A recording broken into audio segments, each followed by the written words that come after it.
questions as far as what's going to happen in the future. And these guys skip around weight classes all the time. We don't know what's going to happen. But anyway, that was a question to this guy. Maybe. I don't That know. was He my drops him response. early a few times and then ends up going the distance. But I don't know. Chris Eubank's good. I don't think he's there. I don't think he's going to test. I don't know what to think. Here's what he said. And then Chris Eubank Jr. handled business, main event, not anything. Would you say he beat Liam Williams more convincingly than Demetrius Andrade did? Maybe. I don't know. He drops him early a few times and then ends up going the distance. But He said he drops him early a few times and goes the distance. Well, he doesn't know. Apparently, he didn't listen to anything following, and he really doesn't care too much for Chris Eubanks Jr., so it appears. But the thing is, Chris Eubanks actually hurt his hand in that fight. So, yes, he did drop him 3 times early, but he also apparently busted his knuckle. He had hand damage. So, he was basically fighting more with one hand than the other for the remainder of the fight, and that's okay. Because he decided he didn't want to knock Williams out in the first round anyway. He thought he may have been able to do that, but he wanted to stretch it out. I don't know. I may have clips where he says that, but the point is, this guy doesn't know that he hurt his hand. I don't know. Chris Eubank's good. I don't think he's there. I don't think he's going to test the top guys. But yeah.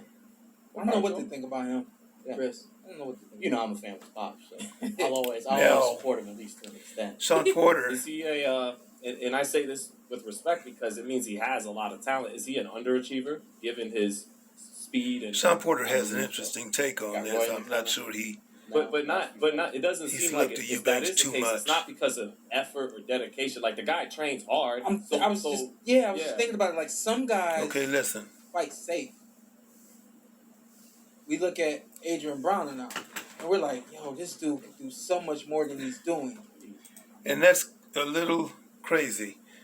I don't know that Sean actually watches or has watched too much of Chris Eubanks Jr. because Chris Eubanks Jr. is not a safe fighter. So you guys go and take a look at Chris if you want to.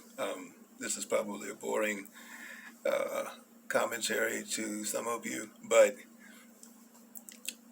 I like looking at things, again, from a different perspective, and I have a lot of respect for Chris Eubanks Jr., and I want to see where he's going to go with this. But safe fighter, no, that's not Chris Eubanks Jr. Let's listen. Believe in fight. I look at you. I believe he's nothing like Adrian Broner. To put him in the category of Adrian Broner is ridiculous. Now, Adrian Broner has super potential. Don't get me wrong, he has super. I never liked him much because of his antics, doing some of the things he does to a guy when he gets behind him in the ring. I don't think there's any place for that in anywhere, particularly in a boxing match where you're supposed to be. You guys are supposed to be fighters, you're warriors, and to do things like that, I think it brings you down. But Broner has huge amount of potential, but he does hold back and he does fight safe. He doesn't throw. That's not Chris Eubanks Jr. at all. Safe. And I believe that Chris does that too. It's not about putting your neck out there. And I don't even know if Sean watched the fight. It's just about like doing what you can do. I honestly don't know if he even watched the fight. That's not a good assessment at all. If you can, and we'll get to Keith too. Yeah. But if you can throw 3 to 5 punch combinations and land 2 to 3 of those, 3 to 5, why would you do less? You're doing less. Yes, you're being an underachiever, but you're also doing less. I think you made the conscious decision to fight safe. Okay, as I stated earlier, 3 knockdowns. Officially it was 4, but 3 legal knockdowns. The second knockdown coming from Chris Eubanks Jr. came how? It was a 1, 2, 3. He stepped 2. Liam Williams, 1, 2, delay, boom, 3. Put him down. All right, so that's that's not someone who's fearful. Guys that fight scared, if you will, jab, jab, jab, move. 1, 2, move. jab, 1-2, move, slip, slide, 2-3, back out, in and out, in and out. And there's nothing wrong with that per se, but for people who want the most exciting fight, quote unquote, they don't like fights where it becomes very cerebral. And the guys that are safe, as he's calling it, I think I'm assuming he's more or less dealing with guys that are defensive fighters or counter fighters by nature, because some people are counter fighters by nature. They allow for you to commit, and then they make you pay, and that's cool too. But as far as being just a safe fighter, I don't think that Chris Eubanks Jr. falls in that A lot category. of fighters fight safe. I didn't fight safe. No. I didn't fight safe. Wild boy, you got clipped a couple times. You got up, baby. As far as Sean Porter's Oh yeah. assessment of it, Well, hey, what? Look at this. Porterway.com. Yeah, there you go. I like Sean in a lot of ways, but I don't agree with him here. Take a listen. This is something that I enjoy right here. Put in a fabulous performance, first 5-6 rounds. Liam then came back into it. Obviously, fair play to Liam. We know he's Brazilian. We know he came to fight as well. Is Liam here? He's not here. So why are you lying? There you go. There you go. No one came back into anything. It was complete domination from round 1 to round 12. There you go. He's not here. So why are you lying? Go on. And he's right. See, this guy tried to make it look like Liam Williams was making a comeback, and this is something that I want to talk about too briefly.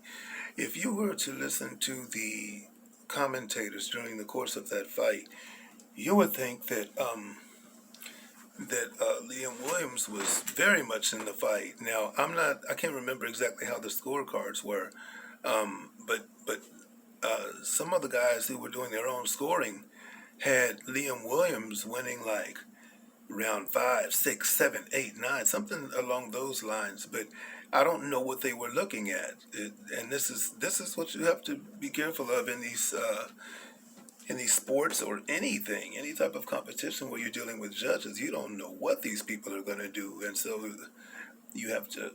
I mean, particularly with black fighters, you're fighting your opponent, you're fighting the refs, you're fighting the judges, you're fighting the system.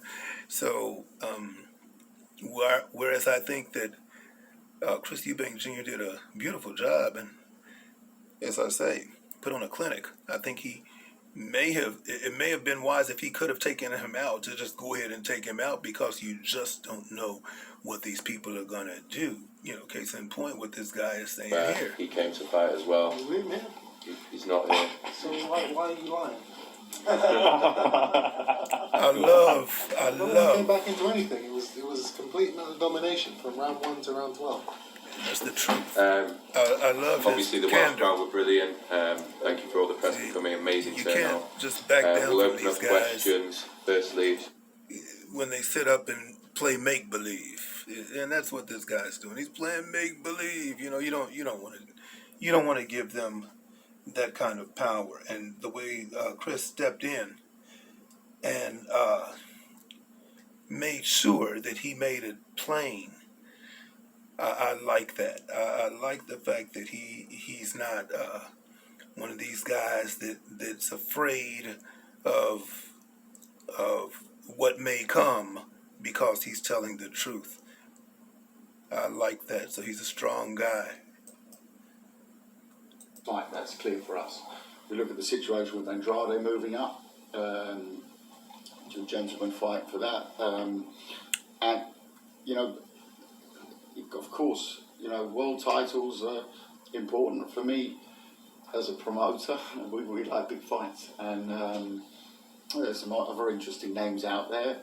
This year is about winning a world championship, but it's also about being realistic on a time plan, and that time plan is something we'll sit down and discuss with first and foremost with Chris. It So- was a big fight, and it was a So I great want performance. to know, or I shouldn't say I want to know, but I'm interested to know what will happen following this. I really want to see more of Chris Eubanks with some of the top guys. Like I say, they talk about Triple G. They talk about. I've heard about the call out from Billy Joe Saunders. They mentioned some other guys, but I'm not sure. But anyway, I'm just interested to see what does happen. What I want to look at here is Roy. I'm just very proud of Chris. To see the improvement on the things that he always improves on. He seems to improve every time we get together. And I'm just, like I said, you couldn't ask for a better student of the game, somebody that wants to learn and goes out and shows what they've learned. It's very difficult to do, especially when somebody like me is asking of you, but he goes out every time and he impresses me every time I see him. So I'm very happy with the performance, and I'm looking forward to the next one. Thank you, Coach. Thank you, brother. Right there. Respect. Respect.